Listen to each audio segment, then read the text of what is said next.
Olá, meus amigos, tudo bem com vocês? Hoje nós vamos falar sobre Jerônimo. Jerônimo é mais um dos padres apologistas. Ele está na antiguidade, mas há de influir fortemente no pensamento medieval, na assim chamada filosofia cristã.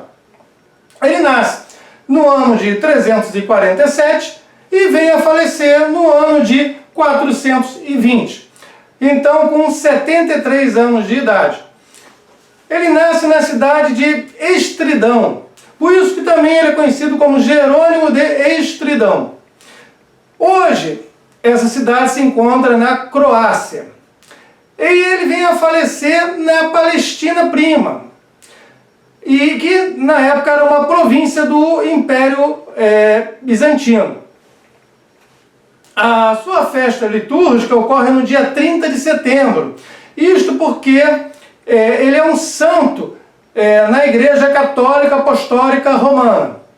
E é comemorado no dia 30 de setembro por ser o dia do seu falecimento. Ele estudou bastante quando jovem. Estudou retórica, filosofia, grego, gramática latina e com um dos mais notórios personagens da época. Ele estudou com o grande gramático Hélio Donato. E teve então o que a gente pode chamar de uma educação clássica para a época na qual ele viveu. Ele é muito conhecido, o Jerônimo, pela tradução da Bíblia, a assim chamada Vulgata. A Vulgata, na verdade, Vulgata significa popular. Então seria a Bíblia popular. Ele traduziu a Bíblia tanto do hebraico, tanto do grego, para o latim, que é onde se falava no Império Romano do Ocidente. E se tornou bastante popular essa versão da Bíblia. E aceita pela Igreja Católica Apostólica Romana. Então a Vulgata, ela se tornou inclusive o texto oficial, o texto padrão da Bíblia, a partir do Concílio de Trento, no século XVI.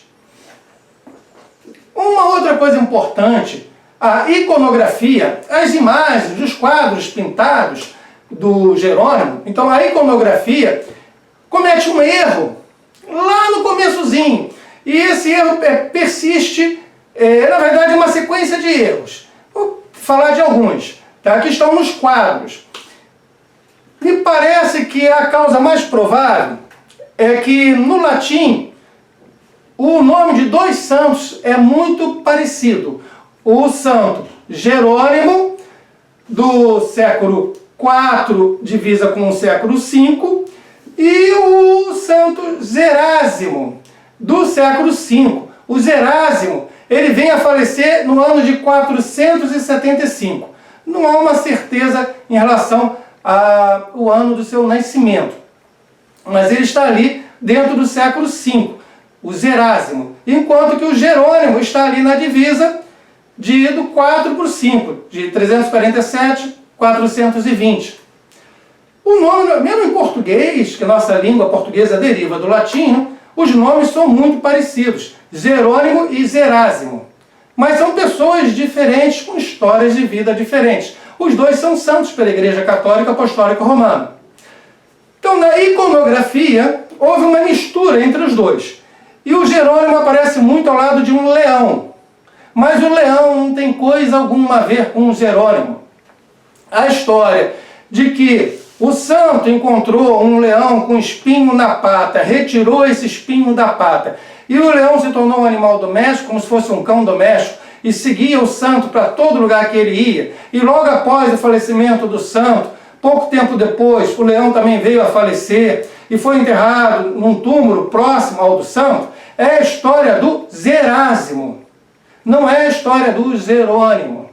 Eu posso até dizer como ele viveu no deserto, ele estudou bastante no deserto, fez parte das suas traduções no deserto, e era bom em oratória. E na época, quando você lia alguma coisa, você lia em voz alta, obrigatoriamente. Esse negócio de você ler só com os olhos, isso não existia na antiguidade. Século IV e V, não. O único que lia só com os olhos era o Ambrósio, Porque nós sabemos disso, que o Agostinho fala, meio em tom humorístico nos seus escritos, como se fosse uma piada, que o Ambrósio lia com os olhos. Era uma coisa assim meio bizarra, meio estranha. Ele lia sem pronunciar uma palavra.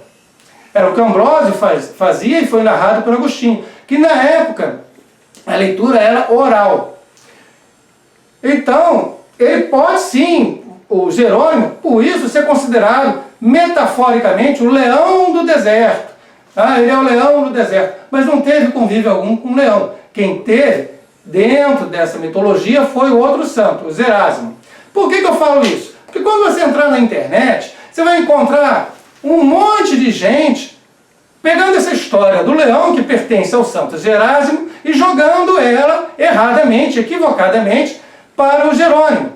Até gente usando batina, até padre da Igreja Católica vai falar essa besteira na internet. Vai contar, tá? Porque não se preparou, não estudou o suficiente, aí vai contar a história do Zerásimo dentro da história do Jerônimo. Você vai encontrar até um filme de 1999, um curta brasileiro, que também comete esse erro. Põe lá o leão no Jerônimo. E o Jerônimo, ele representa uma entidade dentro da Umbanda no Brasil, né? E uma entidade voltada para a justiça, uma entidade poderosa. E mesmo dentro desse contexto da Umbanda, associam o Jerônimo ao leão. Então, estou deixando bem claro que isso é um erro. O Jerônimo nada tem a ver com um leão, e sim outro santo, o Zerásimo. Vamos lá. Ele, como já falei ainda há pouco, é um eremita, ficou boa parte da sua vida, não sua vida toda, mas boa parte da sua vida, como eremita no deserto, asceta. Então, ele, assim, ainda na iconografia, antes que a gente fuja, um outro ponto na iconografia, além do leão, que é um erro, é as roupas de cardeal. É muito comum nos quadros pintados ele aparecer ou vestido de cardeal ou com a roupa do cardeal próxima. Às vezes até o chapéu de cardeal próximo de onde ele está. Mesmo que ele esteja com o peito descoberto, até vestindo trapos, você vê em algum lugar na mesa, ou afastado no quadro pintado, você vê a roupa ou parte da roupa de cardeal. Mas ele nunca foi na sua vida cardeal, ele nunca exerceu as funções de cardeal. Então, outro erro que está presente na iconografia. Mas voltemos. No ano de 373, 374, durante o inverno, ele está muito doente e tem uma visão. Nessa visão, ele chega à conclusão que ele deve trocar os estudos que ele vinha fazendo, os estudos dos clássicos greco-romanos, pelos estudos dos textos religiosos cristãos. Ao ser perguntado se ele era ou não cristão, né, dentro dessa visão, ele responde que sim, que ele era cristão. Ele é questionado que ele não era cristão. Então ele resolve parar com os estudos dentro da cultura greco-romana e se dedicar aos estudos dos textos religiosos cristãos. E quando eremita, ele dedicou parte da sua vida no deserto a ler muito os textos sagrados, fazer traduções também. Ele se dedicou a escrever, se dedicou também a aprender o hebraico. Porque quando ele chegou no deserto, ele não sabia a língua dos judeus, ele não sabia o hebraico. Língua da qual foi escrito originariamente o Antigo Testamento. Ao que tudo indica, pelas memórias, pela tradição, ele conheceu um cristão convertido, mas que era rabino, e esse judeu lhe ensinou, enquanto estava no deserto, lhe ensinou o idioma hebraico. E o Jerônimo também, além da Vulgata, a tradução para o latim da Bíblia, ele também é muito conhecido pelos comentários que fez ao Evangelho dos Hebreus, que infelizmente se perdeu, não chegou até os nossos dias. Mas ele fez vários comentários ao Evangelho dos Hebreus e é conhecido por causa disso também. Quando ele sai do deserto e retorna à cidade, ele é ordenado sacerdote em Antioquia. Isso por volta de 378, 379. Posteriormente, ele viaja de Antioquia para Constantinopla, a capital, aonde ele há de se encontrar com outro santo da igreja, o Gregório Nazianzeno. O Gregório Nazianzeno, ele há de ajudar o Jerônimo com os estudos dos textos bíblicos.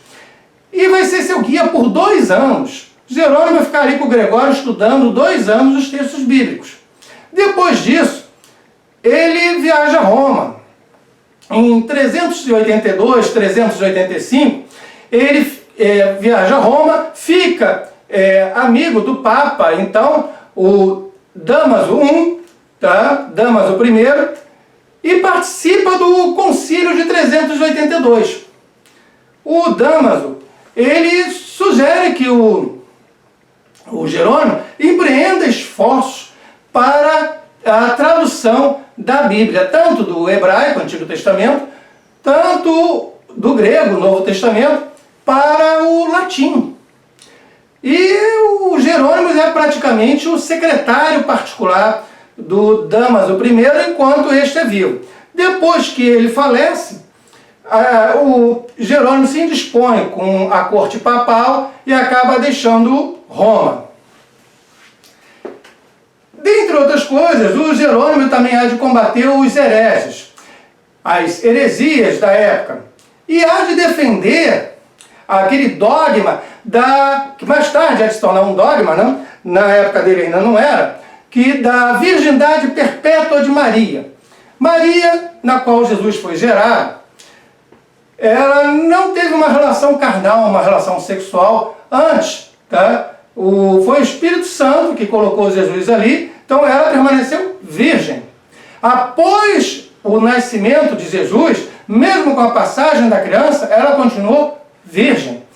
E Jesus não teve outros irmãos. Então Maria não teve relações sexuais, ela continuou virgem pelo resto de sua vida. Então a virgindade perpétua de Maria, que é defendida pelo Jerônimo.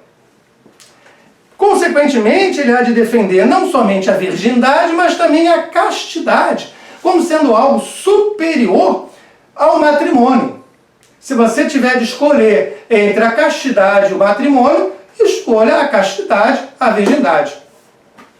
E ele há de defender também o ascetismo, ou seja, a negação do prazer, o prazer da carne, qualquer tipo de prazer. Vamos ter uma vida mais recatada, tá? Tanto que ele foi para o deserto, negação de todos os prazeres da carne.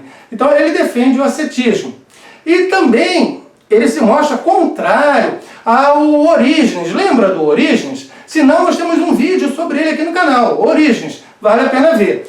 O Orígenes, ele propõe uma interpretação da Bíblia, em particular o Antigo Testamento, que a gente poderia ler a Bíblia de 2 formas, segundo Orígenes. Literal, ou seja, vale o que está escrito, e alegórica, uma metáfora, uma metonímia. Vamos interpretar aquilo que está escrito, porque isso tem um significado oculto que nós temos de traduzir. E o Jerônimo diz que não. Tá? Ele não concorda com uma interpretação alegórica da Bíblia. Ele não concorda com Orígenes e com os seguidores do Orígenes. Ele é completamente contrário a essa vertente que na época do Jerônimo estava em moda. Havia vários religiosos que faziam uma leitura da Bíblia seguindo as ideias do Orígenes. E uma frase muito interessante que vale a pena para a gente fechar o vídeo, colocar essa frase do Jerônimo, que é bem conhecida, inclusive, que é o seguinte: ele diz que ignorar as Escrituras é ignorar a Cristo. Ora, vindo do homem que traduziu para o latim, que na época era a língua do Império Romano do Ocidente, traduziu para o latim a Bíblia, Antigo e Novo Testamento, é perfeito. Então, vamos fechar com isso. Ignorar as Escrituras é ignorar a Cristo.